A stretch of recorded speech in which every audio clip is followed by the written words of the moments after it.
നമസ്കാരം. കലാകൗമുദി ഓൺലൈനിലേക്ക് സ്വാഗതം. വി.ഡി. സതീശനെതിരെ വീണ്ടും ചന്ദ്രഹാസമിളക്കി സാക്ഷാൽ വെള്ളാപ്പള്ളി നടേശൻ രംഗത്തെത്തിയിരിക്കുകയാണ്.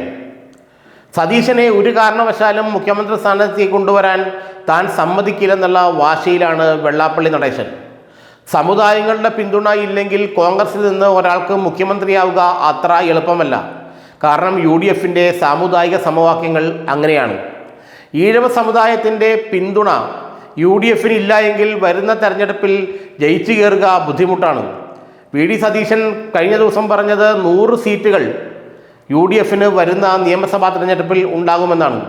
ഈ 100 സീറ്റ് UDFിന് ലഭിക്കണമെങ്കിൽ ഈഴവ സമുദായത്തിൻ്റെ അകമഴിഞ്ഞ പിന്തുണ കൊണ്ട് മാത്രമേ സാധിക്കൂ. അത് ഇല്ലാതാക്കാനുള്ള ശ്രമമാണ് ഇപ്പോൾ വെള്ളാപ്പള്ളി നടേശൻ നടത്തുന്നത് എന്നാണ് കോൺഗ്രസ് നേതാക്കൾ തന്നെ പറയുന്നത്.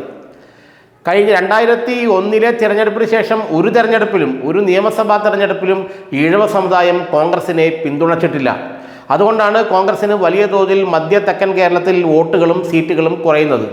വടക്കൻ ജില്ലകളിലും കോൺഗ്രസിന് വോട്ടുകളും സീറ്റുകളും കുറയുന്നുണ്ടെങ്കിൽ തന്നെയും ഈഴവ സമുദായത്തിന് നിർണായക സ്വാധീനമുള്ള ആലപ്പുഴ പോലുള്ള ജില്ലകളിൽ അല്ലെങ്കിൽ കൊല്ലം, തിരുവനന്തപുരം ജില്ലകളിലെല്ലാം കോൺഗ്രസിന് സീറ്റുകൾ നഷ്ടപ്പെടുന്ന അവസ്ഥയാണ് ഉണ്ടായിരുന്നത്. അതിൻ്റെ പ്രധാന കാരണം ഈഴവ സമുദായത്തെ കോൺഗ്രസ് അവഗണിക്കുന്നു. അവിടെയുള്ള നേതാക്കൾക്ക്, ആ സമുദായത്തിൽ നിന്നുള്ള നേതാക്കൾക്ക് കൂടുതൽ സീറ്റുകൾ നൽകാനോ അവരെ നിയമസഭയിലേക്ക് മത്സരിപ്പിക്കാനോ കോൺഗ്രസ് നേതൃത്വം തയ്യാറാകുന്നില്ല എന്നൊരു പരാതി ആ സമുദായത്തിൽ നിന്നുള്ളിൽ ഉയർന്നിരുന്നു.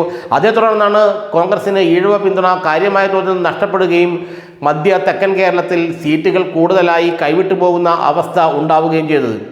ആലപ്പുഴ ജില്ലയിൽ ഹരിപ്പാട് നിന്ന് രമേശ് ചെന്നിത്തല മാത്രമാണ് കോൺഗ്രസിൽ നിന്നും ജയിക്കുന്നത്.